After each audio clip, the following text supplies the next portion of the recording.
So hello everyone, good morning. आज चाहिँ मैले फेरि पनि गरम पानीबाट स्टार्ट गरेँ। त्यहाँदेखि चाहिँ मैले लेमन वाटर लिएँ।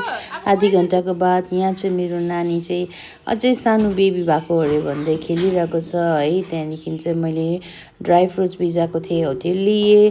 त्यहाँ चाहिँ नानीहरूको सर्ट ब्रेक र लन्च ब्रेकको लागि लन्चहरू पनि प्याक भइसकेको छ तातो तातो है। यो चाहिँ मैले बनाएँ ब्रेकफास्ट। यो चाहिँ सुजीको तपाईँको छिल्ला भन्दा पनि भयो। यो डोसा बनाउनु खोजेको डोसा जस्तो चाहिँ भएन है।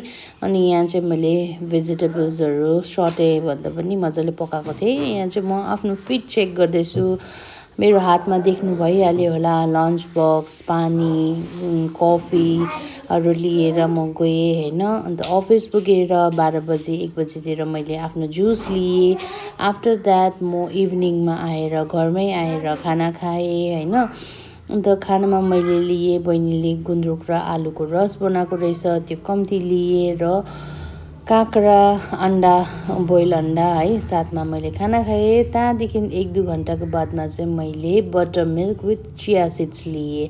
त्यहाँदेखि चाहिँ इभिनिङमा मेरो आफ्नो ओजिवाको हर ब्यालेन्स लिएँ र बेलुका सुत्ने बेलामा चाहिँ मैले ज्वानो पानी लिएँ।